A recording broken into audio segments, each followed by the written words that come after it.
Muy buenos días. Mi grupo y yo les hablaremos sobre el camino de la vida. Mi grupo está constituido por Lourdes Daniela Torres Posada, Krista Ivonne Payes Martínez, Eric Alexander Pacheco Aguirre, Victoria Sofía Morales Hernández y yo, Kevin Daniel López Méndez. Yo les hablaré sobre el aparato reproductor femenino y el aparato reproductor masculino. El aparato reproductor femenino es aquel que brinda el gameto conocido como óvulo en el ámbito reproductivo. Y el aparato reproductor masculino es quien brinda el espermatozoide, gameto reproductivo necesario para la reproducción. El aparato reproductor femenino cuenta con genitales externos, los cuales son visibles en la región perineal. También cuenta con genitales internos, que están constituidos por el útero, la vagina, los ovarios y las trompas de falopio. Trompas uterinas o de falopio, de unos 12 centímetros de longitud, comunican las cavidades uterina y peritoneal. Cuenta con útero, órgano muscular, hueco que se compone de cuerpo y cuello uterino. También por ovarios, que es el órgano bilateral, situado cada uno en la fosa ovárica. La vagina, conducto musculoso membranoso situado entre la vejiga y el recto con una longitud media de 12 a 10 centímetros. Cuenta con vejiga urinaria y periné. El aparato reproductor masculino, conocido como el pene, es un órgano cilíndrico que depende sobre las bolsas escrotales. Su tamaño puede variar dependiendo su estado de flacidez o erecto. El pene está formado por sus planos faciales, vascularización, sus cilindros eréctiles y sus nervios, y todo está recubierto por piel. En su vascularización encontramos la arteria bulbouretral, arteria dorsal del pene, arteria cavernosa o media del pene. La sangre del pene drena a través de 3 sistemas venosos: el superficial, el intermedio y el profundo. A continuación tenemos lo que es la formación de los gametos o gametogénesis. El desarrollo comienza con una fecundación. El proceso por el cual el gameto masculino es el espermatozoide y el gameto femenino el ovocito se unen para dar origen al cigoto. Los gametos derivan de las células germinales primordiales que se forman en el hipoblasto durante la segunda semana. Se desplazan por la estría primitiva durante la gastrulación y migran hacia la pared del saco uterino. Durante la cuarta semana, estas células comienzan a migrar desde el saco uterino hacia la gonada en desarrollo, a las que llegan al final de la quinta semana. Las divisiones mitóticas se incrementan durante su migración y también una vez que llegan a la gonada. En su preparación para la fecundación, las células germinales pasan por el proceso de gametogénesis, que incluye la meiosis para disminuir el número de cromosomas y la citodiferencia para comprender su maduración. Después tenemos lo que es la fecundación. La fecundación es el proceso por el cual el gameto masculino y el gameto femenino se fusionan. Ocurre normalmente en la región ampular de la tuba uterina. Para poder fecundar, el espermatozoide debe pasar por la capacitación y la reacción acrosómica. Después atraviesa la corona radial y la zona pelúcida hasta fusionarse con la membrana del ovocito. Y pues de ahí tenemos lo que es el cigoto. El cigoto es la primera célula del nuevo individuo. Después de la fecundación, los prenúcleos masculinos y femeninos se aproximan, duplican su ADN y luego sus cromosomas se organizan para la primera división mitótica. Así se establece el número diploide normal de cromosomas en la nanocélula. Ahora seguimos con la segmentación.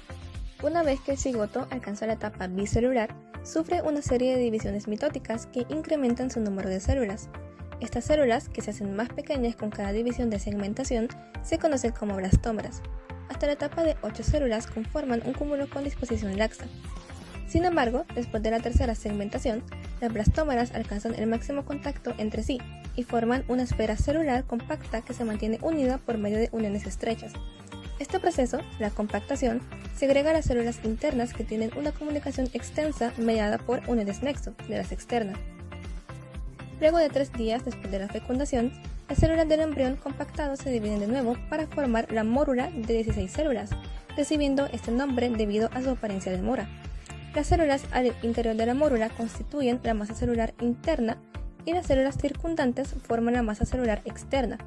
La masa celular interna origina en sí los tejidos del embrión, en tanto la masa celular externa constituye el trofoblasto, que contribuye después a la formación de la placenta. Ahora siguiendo con el blastocisto, más o menos al tiempo que la mórula ingresa a la cavidad uterina a través de la zona pelúcida, comienza a penetrar líquido hacia los espacios intercelulares de la masa celular interna. De manera gradual, estos espacios confluyen y por último forman una sola cavidad, el blastocele. En ese momento, el embrión se denomina blastocisto. Las células de la masa celular interna, denominadas ahora embrioblasto, se ubican en un polo. En tanto, la masa de las células externas o trofoblasto se aplanan y constituyen la pared epitelial del blastocisto. La zona pelúcida desaparece, lo que permite el inicio de la implantación. En el ser humano, las células trofoblásticas ubicadas sobre el polo embrioblástico comienzan a penetrar entre las células epiteliales de la mucosa uterina alrededor del sexto día. Luego seguimos con la implantación. Después de que se forme el blastocisto, este debe implantarse en el útero para que el embarazo pueda continuar. A este proceso también se le conoce como anidación y ocurre entre los días 6 y 8. La implantación se desarrolla en 3 etapas. Primero ocurre la posición, cuando el blastocisto establece el contacto inicial con el endometrio. Luego sigue la adhesión, donde queda unido firmemente a la pared uterina. Y finalmente sucede la invasión, en la que el trofoblasto penetra el endometrio y se diferencia en citotrofoblastos y en sincitiotrofoblastos. Durante esta fase puede aparecer un pequeño sangrado y comienzan a desarrollarse las vellosidades coriónicas, que más adelante participarán en la formación de la placenta. Luego sigue el periodo preembrionario. El periodo preembrionario corresponde a las primeras 2 semanas del desarrollo humano. En este tiempo tienen lugar las primeras divisiones celulares y el embrión pasa por diferentes etapas, como el cigoto, segmentación, mórula y blastocisto, para así lograr implantarse en el útero. Al finalizar la segunda semana se forma el disco embrionario bilaminar, integrado por el epiblasto y el hipoblasto. El epiblasto dará origen a los amonios y la cavidad amniótica, mientras que el hipoblasto formará el saco vitelino primario y otras estructuras que contribuirán al desarrollo inicial del sistema digestivo. Luego sigue el periodo embrionario. El periodo embrionario comienza en la 3ª semana con la gastrulación, un proceso en el que el disco embrionario pasa a tener 2 capas a 3. Estas capas germinativas son el ectodermo, mesodermo y el endodermo, y de ellas se desarrollarán todos los órganos y tejidos del cuerpo.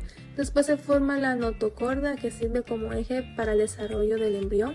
Posteriormente ocurre la neurulación, donde se origina el tubo neural.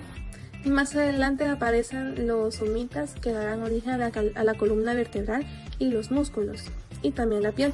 También se forma el alantoides y comienza el desarrollo del sistema cardiovascular primitivo, dando lugar al corazón, que será el primer órgano funcional. Del periodo fetal. El periodo fetal, que inicia en la 9ª semana de gestación y se extiende hasta el nacimiento, a diferencia del periodo embrionario, donde concluye la organogénesis básica. Esta etapa se caracteriza por la maduración de los tejidos y órganos y un crecimiento rápido del cuerpo.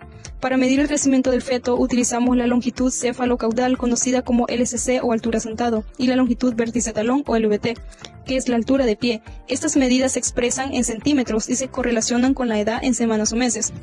El incremento en longitud es más notorio durante el 3º, 4º y 5º mes, mientras que el incremento de peso es mayor durante los últimos 2 meses de gestación.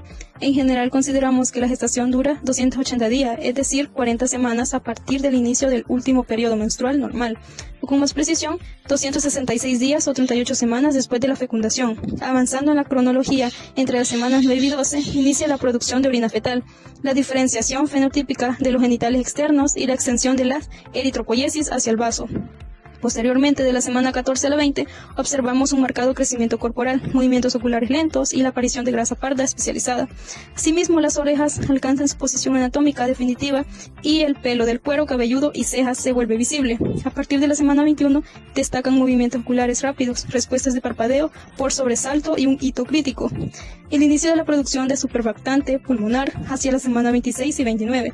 Se consideran como movimientos respiratorios o los párpados se abren y la eritropoiesis se traslada de manera prioritaria a la médula ósea. Finalmente, entre las semanas 30 y 38 se consolida la refleja pupilar, aumenta el depósito de tejido adiposo periférico hasta representar aproximadamente el 15% del peso corporal total y se completa el descenso testicular hacia el escroto en feto masculino, dejando el organismo listo para la vida extrauterina. Para finalizar, tenemos unas correlaciones físicas, como espina bífida, defecto del tubo neural abierto, que ocurre si este no se cierra por completo entre 28 y 32 días de gestación. pudiendo quedar expuesto o cubierto por huesos o piel. La trixomía 21, síndrome de Down, causada por una copia adicional del cromosoma 21, genera retraso del crecimiento, discapacidad intelectual variable y anomalías craneofaciales. Trixomía 13, síndrome de Patau, se caracteriza por la discapacidad intelectual holoproencefalia, defectos cardíacos congénitos, sordera, labio, paladar hendido y anomalías oftalmílicas. En conclusión, el desarrollo fetal es un proceso dinámico, clave para la vida postnatal, y conocer su cronología permite detectar alteraciones, mejorar el control prenatal y asegurar un buen pronóstico para el recién nacido.